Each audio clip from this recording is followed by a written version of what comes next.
The 90 Day Fiancé franchise displays the power struggles of international relationships. In every episode of the various shows, there is always one partner who is domineering and perceived as taking advantage of their calmer, more laid-back significant other. Fans become frustrated with innocent cast members who let their so-called lovers walk all over them. There are a host of relationship dynamics in play in the 90 Day Fiancé franchise. The person who wears the pants can shift based on which spin-off they appear on. For example, the international half of the couple may be more controlling on 90 Day Fiancé, the other way, and the American partner might call the shots on 90 Day Fiancé or 90 Day Fiancé, Happily Ever After.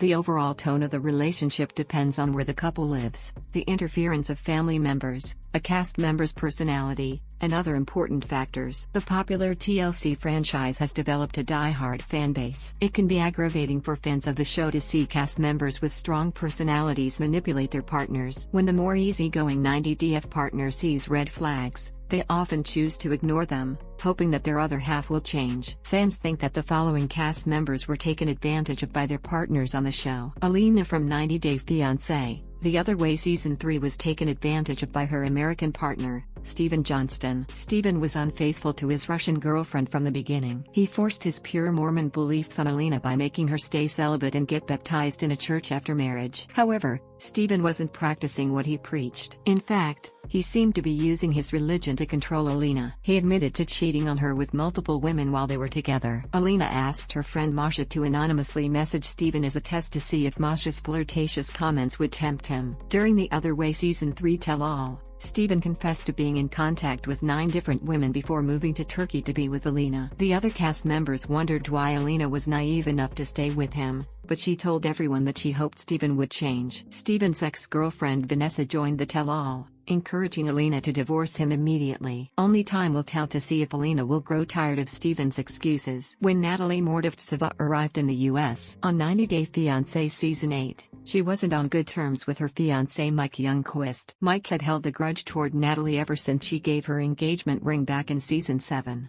From the moment Natalie set foot in America, the two had trouble communicating. When Mike's mom Trish Youngquist came to visit, she had a feeling they weren't compatible and predicted that the relationship wouldn't last. Natalie and Mike constantly fought and even went to couples therapy, but it didn't help at all. Mike purposely pushed the couple's wedding date to the last day of Natalie's K-1 visa stay because he had cold feet and couldn't trust her. Trish asked Mike's neighbor Tamara Authier to call off the wedding, but she refused. Related, 90 Day Fiancé. Why Alina will probably regret giving Steven a second chance. Natalie and Mike returned on Happily Ever After Season 6, and their marriage became more toxic. On a trip to Oklahoma to see Trish, Mike was cold and distant toward Natalie. When Trish allegedly called Natalie a hooker on Thanksgiving Day, Mike denied it and sided with his mom instead of Natalie. Every time Natalie explained her issues with Trish to Mike, he put the blame on his wife. He didn't seem to realize that Trish was being abusive. Natalie kept to herself and never spoke up against her husband, but she knew that Mike wouldn't listen to her anyway. Natalie left Mike and moved to Florida because she couldn't stand being taken advantage of by him. She's back in the dating world on 90 Day,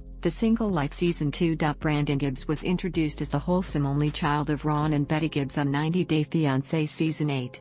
The Virginia resident and his fiancée Julia Trubkina were total opposites. Brandon is a quiet and reserved pest control technician who lives on a farm, and Julia is an outspoken exotic dancer from Russia. Julia didn't adjust well to moving in with Brandon and his parents. Ron and Betty welcomed their future daughter-in-law with open arms, but Julia became annoyed with their strict rules. She always accused Brandon of not being assertive enough. Brandon had to convince his parents to let them stay in the same room and they gave in, but he was too scared to ask at first. On Happily Ever After Season 6, Brandon and Julia left the farm. Julia forced Brandon to look for an apartment and wanted to move to a big city like Las Vegas. Brandon suggested that they move to Richmond so they could still live close to his parents. When Brandon's parents combined Ron's 70th birthday party with a post-wedding celebration, the newly married couple was offended because they didn't want to draw attention to themselves. Julia manipulated Brandon into thinking Ron and Betty were being overbearing when they only wanted the best for their son and his new wife. Julia has taken advantage of Brandon and his family because they have been so nice to her. The 90 Day Fiancé drama doesn't faze the couple since they're still married and living near Betty and Ron. Jenny Slatten starred in all 3 seasons of 90 Day Fiancé, The Other Way. Longtime fans of the show have seen Jenny's husband Sumit Singh take advantage of her. The international international couple dated for 10 years, despite Sumit catfishing her and lying about being married to someone else. Jennie and Sumit's wedding plans were always delayed due to Sumit's excuses. The 90DF stars faced setbacks before they finally made it to the big day, and Jennie stood by her man even when he played mind games with her. Sumit used their obstacles as reasons for not wanting to be married. Jennie had to renew her visa and wait for Sumit to finalize his divorce. The couple's biggest hurdle was convincing Sumit's parents Anil and Sadhna Singh to accept their relationship,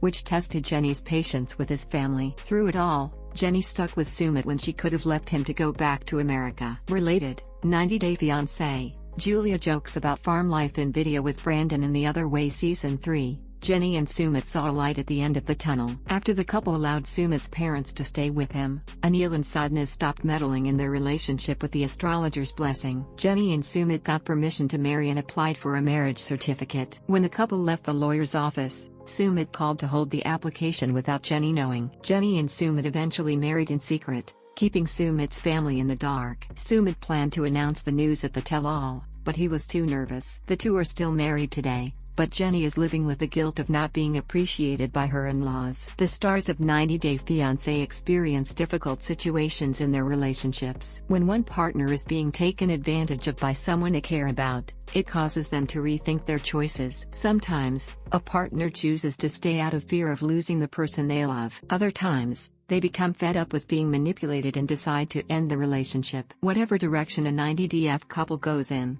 they have to do what's right for themselves.